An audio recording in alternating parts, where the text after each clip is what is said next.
एक ऐसी दुनिया जहां इंसान ही शिकार बन चुके थे। मैं इस दुनिया में ट्रैवल करके आया था। मुझे पूरा यकीन था कि मैं एक एसएसएस क्लास प्राणी को जगा पाऊंगा और अपनी किस्मत बदल दूंगा। लेकिन मुझे क्या पता था कि जिस पल आसमान टूटेगा उसी पल मौत का खेल शुरू हो जाएगा। और मेरी कहानी, मैं पैदा हुआ था एक गंदी झुग्गी में। सिर पर 30 लाख युआन का कर्ज था। एफजी मच्छर प्राणी के जागने की खबर पूरे शहर में फैल चुकी थी। लेकिन मैं नॉर्दर्न सिटी की झुग्गियों की एक सुनसान गली में फटे हुए कपड़े की तरह बाहर फेंक दिया गया था। मेरा शरीर दीवार से टकराया। दर्द बिजली की तरह पूरे शरीर में दौड़ गया। चीखने की ताकत भी नहीं बची थी।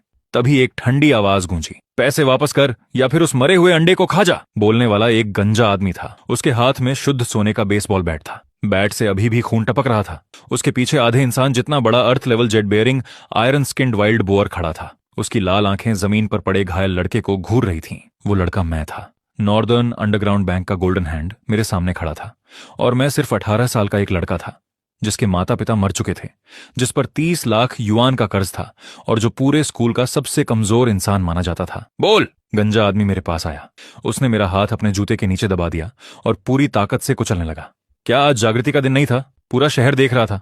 यंग मास्टर वांग आधे घंटे तक अवेकनिंग प्लेटफॉर्म पर खड़ा रहा। आखिरी पल में जो अंडा जेट बीस्ट को जन्म देने वाला था उसने कोई प्रतिक्रिया ही नहीं दी। उसे सीधे मरा हुआ अंडा घोषित कर दिया गया। मैंने दर्द सहते हुए दांत भींच लिए। एक शब्द तक नहीं बोला। मेरी आंखें सीधे झाओ हूं पर टिकी थीं। अब भी वही नजर। मुझे सबसे ज्यादा तुम्हारी यही आंखें नफरत दिलाती हैं। झाओ हूं ने गुस्से में सोने का बेसबॉल बैट उठा लिया। पैसे नहीं हैं, अंडा बेकार है, तो तुम्हारी जिंदगी की कोई कीमत नहीं बची। अगर तुम्हारी स्पिरिचुअल बोन निकाल ली जाए तो शायद ब्लैक मार्केट में कुछ पैसे मिल जाएं।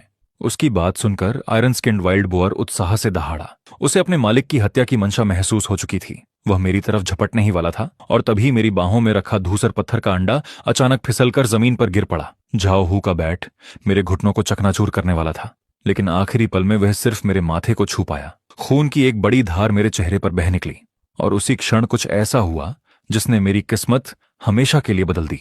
लेकिन किसी को नहीं पता था कि जिस अंडे को पूरी दुनिया मरा हुआ समझ रही थी उसके अंदर एक ऐसा रहस्य छिपा था जो पूरी दुनिया को हिला देने वाला था।